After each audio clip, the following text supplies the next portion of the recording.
से युद्ध लड़ेगा बांग्लादेश।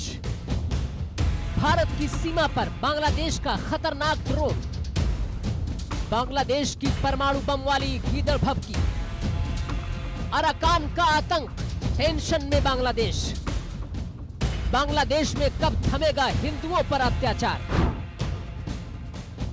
बांग्लादेश में हिंदुओं के खिलाफ अत्याचार रुकने का नाम नहीं ले रहा है, तो वहीं बांग्लादेश की फौज भारत से जंग लड़ने की तैयारी कर रही है। एक तरफ जहां बांग्लादेशी घुसपैठिए भारत में लगातार घुसपैठ की कोशिश कर रहे हैं, तो वहीं भारत की सीमा पर बांग्लादेश का TB2 ड्रोन बार बार नजर आ रहा है। जासूसी और हमले करने में माहिर TB2 ड्रोन पश्चिम बंगाल की सीमा के साथ ही मेघालय की सीमा पर भी दिख चुका है। बांग्लादेश अपनी हरकतों से बाज नहीं आ रहा है। भारत से युद्ध की तैयारी कर रहे बांग्लादेश से अब परमाणु बम वाली गीदड़ भभकी सामने आई है। दरअसल कर्नल ओली अहमद ने कहा कि हमारे पास परमाणु बम वाले मित्र राष्ट्र हैं, बांग्लादेश से खिलवाड़ न करें। इतना ही नहीं, कर्नल ओली अहमद ने धमकी देते हुए ये भी कह डाला कि बांग्लादेश से भी परमाणु बम दागे जा सकते हैं। मोदी साहब अल्लाह से डरें। अल्लाह के भय करें, नवबधूर फाঁদে পড়েন না, বাংলাদেশের বিরুদ্ধে অবস্থান গ্রহণ করেন না। আপনাদের অনেকগুলি দেশের অর্থনীতি নির্ভর করে বাংলাদেশের উপরে। বাংলাদেশের সাথে পাঙ্গা নিলে এটা খুব কস্টলি হবে।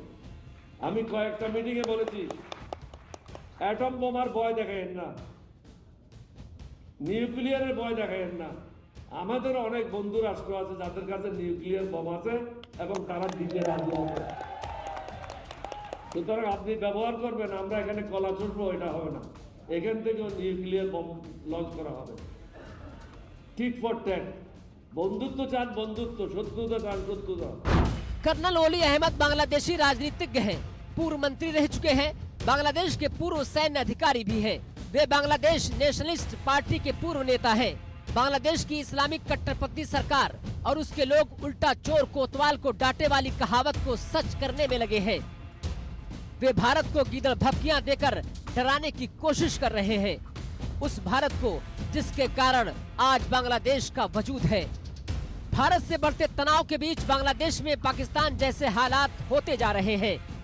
बांग्लादेश की राजधानी ढाका से 40 किलोमीटर दूर टोंगी कस्बे में इज्तिमा के आयोजन को लेकर मंगलवार को मौलानाओं के दो गुटों में हंगामा हो गया। इस हंगामे में भारत के मौलाना साद और बांग्लादेश के मौलाना जुबैर के समर्थकों के बीच हिंसक झड़प हुई। मारपीट में 4 लोगों की मौत हो गई। इसके अलावा 100 से ज्यादा लोग घायल हो गए। एक तरफ जहां भारत के खिलाफ बांग्लादेश साजिश रच रहा है, तो वहीं अराकान आर्मी ने बांग्लादेश की मुसीबत बढ़ा दी है। दरअसल म्यांमार के एक विद्रोही गुट जिसे अराकान आर्मी कहा जाता है, उसने एक तरीके से बांग्लादेश पर चढ़ाई कर दी है। भारत तो बांग्लादेश का पेच धीरे धीरे तो कस ही रहा था, अब अराकान आर्मी ने उसके भूभाग के निचले हिस्से को सुलगाना शुरू कर दिया है। ये सब कुछ एक हफ्ते के भीतर हुआ है। रिपोर्ट की माने तो अराकान आर्मी बांग्लादेश की सीमा तक आ गई है और उसने कुछ इलाकों पर कब्जा भी कर लिया है।